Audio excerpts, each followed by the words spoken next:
Creativity. Incorporating innovative methods and materials. അതായത് ചില teachers ഉണ്ടായിരിക്കും വളരെ കോംപ്ലെക്സ് ആയിട്ടുള്ള ടോപ്പിക്കുകൾ ഭയങ്കര ക്രിയേറ്റീവായിട്ട് അല്ലെങ്കിൽ ഭയങ്കര ഇന്നോവേറ്റീവായിട്ടുള്ള മെത്തേഡിൽ കൂടെ ഏറ്റവും സിമ്പിളായിട്ട് പറഞ്ഞു കൊടുക്കും. നമുക്ക് കാണുമ്പോൾ അയ്യോ ഇത് ഭയങ്കര ഡിഫിക്കൽട്ടാണല്ലോ എന്നൊക്കെ തോന്നും. പക്ഷെ ആ ടീച്ചർ നമ്മുടെ ക്ലാസ്സിൽ എടുത്തിട്ടുണ്ടെങ്കിൽ ഇത് ഇത്രയേ ഉള്ളൂ നമുക്ക് തോന്നിപ്പോകും. അപ്പോൾ ആസ് എ ടീച്ചർ നമ്മൾ എന്താണ് അത്യാവശ്യം ക്രിയേറ്റീവ് കൂടി ആയാൽ മാത്രമാണ് കുറച്ചും കൂടി നല്ല ഇൻട്രസ്റ്റിംഗ് ആയിട്ടുള്ള മെത്തേഡ്സ് ഒക്കെ നമ്മുടെ ടീച്ചിങ്ങിൽ ഇൻവോൾവ് ചെയ്യിക്കാൻ പറ്റുള്ളൂ. അതേപോലെ തന്നെ cultural sensitivity, acknowledging and respecting diverse background. അതെന്താ അവിടെ പറയുന്നത്? ഇപ്പോൾ ഒരു ക്ലാസ് എടുക്കുകയാണ്, അതിൽ 50 കുട്ടി ഉണ്ടെങ്കിൽ 50 കുട്ടികളും 50 ബാക്ക്ഗ്രൗണ്ടിൽ നിന്നാണ് വരുന്നത്. ചിലപ്പോൾ ഒരു കുട്ടി പഠിക്കാൻ മോശമാണ് എന്ന് പറയുമ്പോൾ ആ കുട്ടിയുടെ ഫാമിലി ബാക്ക്ഗ്രൗണ്ട് ചിലപ്പോൾ ആ രീതിയിലായിരിക്കും. അപ്പോൾ ഒരു നല്ല ടീച്ചറാണെങ്കിൽ എന്താ ചെയ്യുക? നീ പഠിക്കാൻ ഭയങ്കര മോശമാണ്, നിന്നെക്കൊണ്ടൊന്നും പറ്റില്ല എന്നൊക്കെ പറഞ്ഞ് ആ കുട്ടീനെ ചീത്ത പറയുന്നതിനേക്കാൾ പകരം ആ കുട്ടിയുടെ ബാക്ക്ഗ്രൗണ്ട് എങ്ങനെയാണ്, ആ കുട്ടിക്ക് വേറെ എന്തെങ്കിലും ഇഷ്യൂസ് ഒക്കെ ഉണ്ടോ, ആ രീതിയിലൊക്കെ ഒന്ന് അന്വേഷിച്ച് ആ കാര്യങ്ങളൊക്കെ മനസ്സിലാക്കി അത് റെസ്പെക്റ്റ് ചെയ്ത് അതിനെ മനസ്സിലാക്കി ആ കുട്ടിക്ക് ഗൈഡൻസ് കൊടുക്കണം. ഓക്കെ, ഓരോ കുട്ടികളും ഓരോ ഡിഫറെൻറ്റ് കൾച്ചറിൽ നിന്നാണ് വരുന്നത് എന്നുള്ളത് മനസ്സിലാക്കി അതിനനുസരിച്ചിട്ട് ഓരോ കുട്ടിക്കും നമ്മൾ റെസ്പെക്റ്റ് കൊടുക്കണം. ക്ലിയർ ആയോ? പിന്നെ വേറൊന്നാണ് collaboration, encouraging team work among students. എന്താ? കുട്ടികളെ ഇങ്ങനെ വെറുതെ ക്ലാസ്സിലിരുന്ന് ഒറ്റയ്ക്ക് ഇരുത്തി പഠിപ്പിക്കാതെ കുട്ടികൾ തമ്മിലുള്ള കൊളാബറേഷനൊക്കെ ഒന്നും കൂടി ഇൻക്രീസ് ചെയ്യിക്കാൻ വേണ്ടി ഗ്രൂപ്പ്സൊക്കെ ആക്കി തിരിച്ച് ഒരു ഡിസ്കഷൻ പോലെയൊക്കെ ആക്കി ടീച്ചറും കുട്ടികളും എല്ലാവരും കൂടി നല്ല രീതിയിൽ ഒരു ഹാപ്പി ആയിട്ട് ആ ക്ലാസ്സിനെ മുന്നോട്ട് കൊണ്ടുപോവുക. അതൊക്കെയാണ് ഒരു നല്ല ടീച്ചറുടെ പ്രത്യേകത എന്ന് പറയുന്നത്. അതേപോലെ തന്നെ ഇൻക്ലൂസിവിറ്റി. എന്താ ഇൻക്ലൂസ് ചെയ്യുക എന്ന് പറഞ്ഞിട്ടുണ്ടെങ്കിൽ ഇൻക്ലൂഡ് ചെയ്യുക എല്ലാവരും ഒരേപോലെ തന്നെ, എല്ലാ സ്റ്റുഡൻസിൻ്റെ ഫീൽഡ്സും അവരുടെ വാല്യൂസ് എല്ലാവരെയും ഇൻക്ലൂഡ് ചെയ്തിട്ട് ക്ലാസ് മുന്നോട്ട് കൊണ്ടുപോകാം. പിന്നെ റിയൽ വേൾഡ് കളക്ഷൻസ്, അതായത് നമ്മളിപ്പോൾ എന്തെങ്കിലും ഒരു കാര്യം പറഞ്ഞു കൊടുക്കുന്ന സമയത്ത് എന്ത് ചെയ്യണം? നമ്മുടെ റിയൽ ലൈഫിലുള്ള സിറ്റുവേഷൻസുമായിട്ട് അത് ബന്ധപ്പെടുത്താൻ നോക്കുക. അപ്പോൾ എന്താ പെട്ടെന്ന് കുട്ടിക്ക് ആ കാര്യം മനസ്സിലാവും.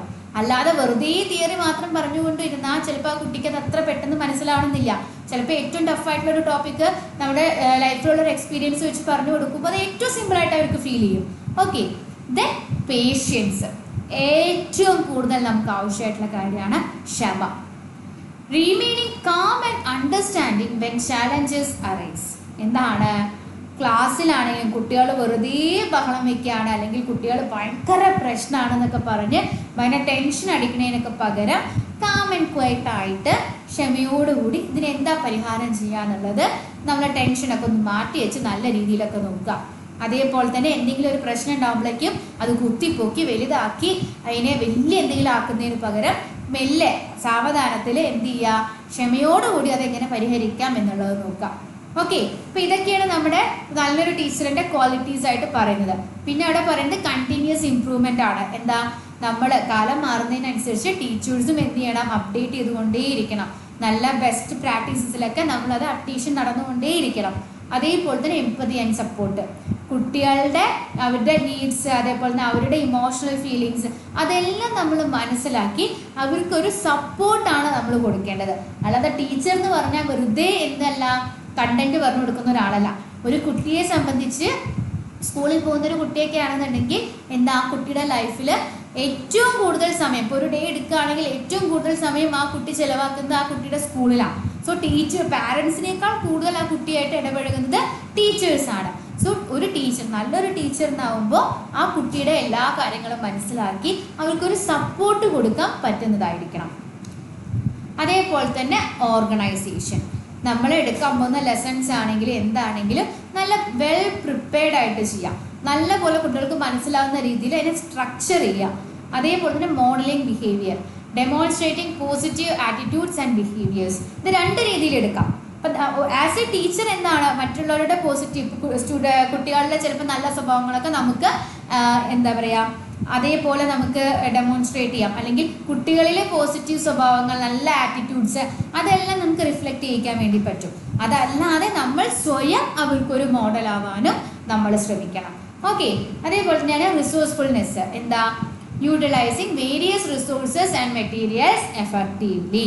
ഇപ്പോൾ ഒരു ടെക്സ്റ്റ് ബുക്ക് ഉണ്ടെങ്കിൽ ആ ടെക്സ്റ്റ് ബുക്കിനെ മാത്രം ഫോക്കസ് ചെയ്യാതെ ഒരുപാട് അതിന് പുറമേക്ക് അതുമായി റിലേറ്റ് ചെയ്തിട്ടുള്ള കുറേ കാര്യങ്ങൾ അറിഞ്ഞിരിക്കാനും ഒരു ടീച്ചർ നോക്കണം.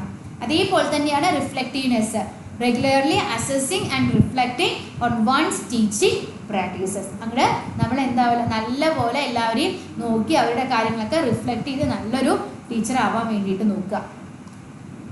പിന്നെ ഒരുപാട് പോയിന്റ്സ് ഉണ്ട്. ഇതിപ്പോൾ നമുക്ക് ഇതല്ല കേട്ടോ, ഇതിലും ഒരുപാട് പോയിന്റ്സ് കിട്ടും. പക്ഷെ ഓവറോൾ ഉള്ള കാര്യങ്ങളൊന്ന് സമ്മറൈസ് ചെയ്യുന്നു മാത്രം. നോക്കിക്കേ, പാഷൻ ഫോർ ടീച്ചിങ്. ചില ടീച്ചേഴ്സ് ഉണ്ടാവും, അതായത് അവർക്ക് ആ ടീച്ചിങ് എന്ന് പറയുന്നത് പ്രൊഫഷൻ മാത്രമായിരിക്കില്ല, അതൊരു പാഷൻ കൂടിയായിരിക്കും. അങ്ങനെയുള്ള ടീച്ചേഴ്സ് ക്ലാസ് എടുത്തിട്ടുണ്ടെങ്കിൽ അതിൻ്റെ ആ ഒരു എഫക്റ്റ് എന്ന് പറഞ്ഞാൽ ഭയങ്കര ഡിഫറെൻ്റ് ആയിരിക്കും. അതായത് നമ്മുടെ പ്രൊഫഷൻ തന്നെ നമ്മുടെ പാഷനായി മാറുമ്പോൾ നമുക്ക് ആസ് എ ടീച്ചർ അതൊരു വലിയൊരു ചേഞ്ച് നമുക്ക് കൊണ്ടുവരാൻ പറ്റും. അതേപോലെ തന്നെയാണ് എൻകറേജ്മെൻറ്റ് ഓഫ് ക്രിട്ടിക്കൽ തിങ്കിങ്. എന്താ? Effective teaching encourages students to analyse, evaluate, synthesise information, promoting deeper understanding and problem solving skill.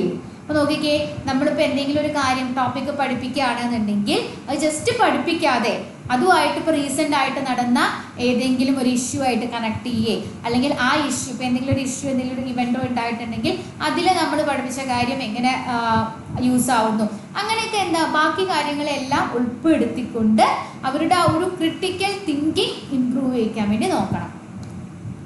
Okay, അപ്പോൾ ഇത്രയും കാര്യങ്ങളാണ് നമ്മൾ ഒരു ഗുഡ് ടീച്ചറുടെ ക്യാരക്ടറിസ്റ്റിക്സ് ആയിട്ട് പറയുന്നത്.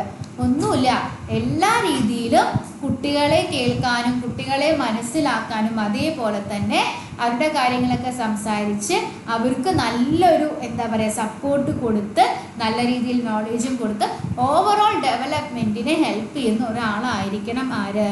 ഒരു നല്ല ടീച്ചർ എന്ന് പറയുന്നത്.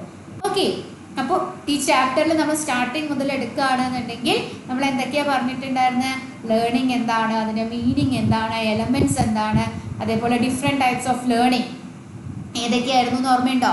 റോട്ട് ലേണിംഗ്, അതേപോലെ തന്നെ meaning full learning, active learning, self learning. അത് കഴിഞ്ഞ് ലാസ്റ്റ് നമ്മൾ പറഞ്ഞത് ടീച്ചിങ് ആയിരുന്നു. ടീച്ചിങ്ങിൻ്റെ അത് മീനിങ്, ഡെഫിനിഷൻ, അതേപോലെ തന്നെ അതിൽ വരുന്ന പ്രോസസ്സുകൾ, നല്ലൊരു ടീച്ചറുടെ പ്രത്യേകതകൾ എന്തൊക്കെയാണ്, ഇതെല്ലാം നമ്മൾ പറഞ്ഞു.